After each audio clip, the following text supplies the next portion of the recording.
Je m'appelle Alioune Gueye, donc je fais mes études en France, je fais un doctorat à la Sorbonne en économie. Je suis arrivé au Maroc, a priori j'étais là pour rester 1 an, 2 ans, et puis je me suis pris tout de suite au Maroc, donc je me suis installé. Donc je travaillais pour un groupe, au bout de 4-5 ans, je suis parti, j'ai créé ma propre structure. Mais déjà c'était prémonitoire parce que mon groupe s'appelle l'Afrique qui ose.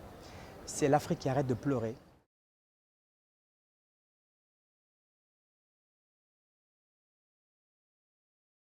Aujourd'hui, ce sont les entreprises ce sont les entrepreneurs qui créent les entreprises et ce sont les entreprises qui créent les emplois. Donc on voit les emplois, certes on a compris, il faut les entreprises, mais pour avoir les entreprises, il faut les entrepreneurs.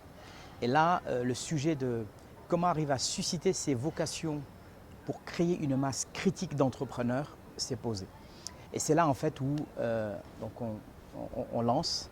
Alors, dans un premier temps, c'était un peu la fête à l'entrepreneuriat, donc effectivement, on pouvait avoir un master en entrepreneuriat qui vient, etc., etc. Et puis au fil de l'eau, au fil des ans, on s'est dit également que les entrepreneurs ont besoin de se rencontrer, de faire du business. Donc on a rajouté une brique, la dimension B2B. Aujourd'hui, c'est une dimension qui est extrêmement, en tout cas, qui rencontre énormément de succès. On a dû arrêter les inscriptions parce qu'on ne peut plus gérer après. Ça veut dire qu'il y a vraiment beaucoup d'appétence pour cela, pour se rencontrer, pour développer des partenariats, parler à des investisseurs, etc.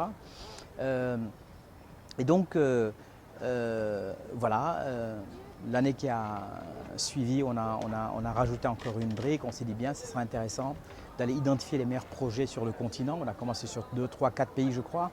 Aujourd'hui, on est quasiment à 14. Et donc, chaque année, en fait, on rajoute des briques. En ayant bien à l'esprit, c'était le sujet de la table ronde tout à l'heure, également la question de la diaspora, parce qu'aujourd'hui, on a une diaspora intéressante. Moi-même, finalement, je ne suis pas marocain, je vis au Maroc depuis quelques années et on peut être tout à fait, je dirais, utile à son continent, pas forcément à son pays d'origine, ailleurs. Voilà.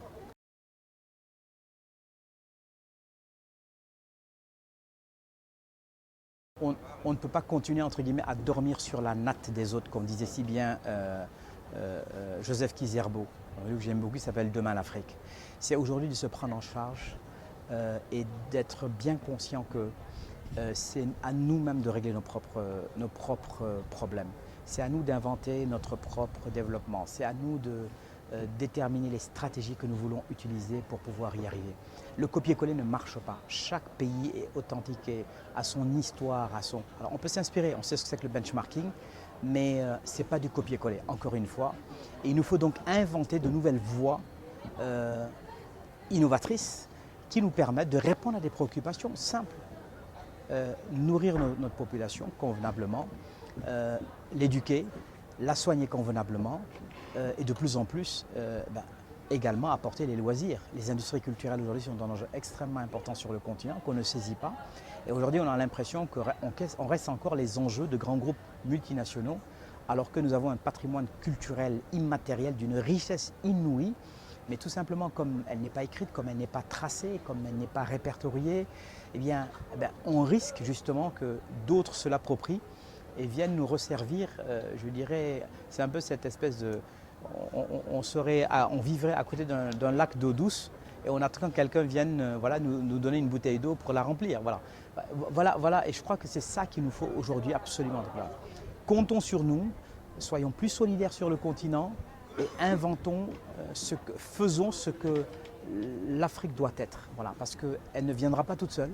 C'est à nous de la construire, de la co-construire au besoin, avec ceux qui ont, je dirais, des intérêts stratégiques certes, mais qui comprennent donc leurs intérêts bien compris également. Mais c'est vraiment comment est-ce que les fils de ce continent, au lieu je dirais, de fuir un si beau continent pour aller sur des rives incertaines de la Méditerranée, eh bien restent sur leur continent, s'épanouissent sur leur continent, voient leurs enfants grandir sur leur continent et profitent des richesses de leur pays respectifs. Voilà un peu ce que je pense, en tout cas comment est-ce que je vois le continent et l'avènement justement de la signature du traité de la ZLEC, je crois, doit nous inviter à bien réfléchir. Il ne faut pas que ce soit un projet de plus, il faut que ce soit aujourd'hui une décision stratégique du plus, davantage d'échanges entre les pays de la sous-région. On voit très bien qu'effectivement, le pays reste encore trop excentré. Plus de 80% de nos échanges se font à l'étranger. Donc il nous faut échanger davantage. Il nous faut développer des complémentarités et varier également les productions que nous avons pour que ça puisse justement, quand on produit tous la même chose, à qui on va vendre quoi. Donc ça c'est important que justement nous arrivions à varier cela.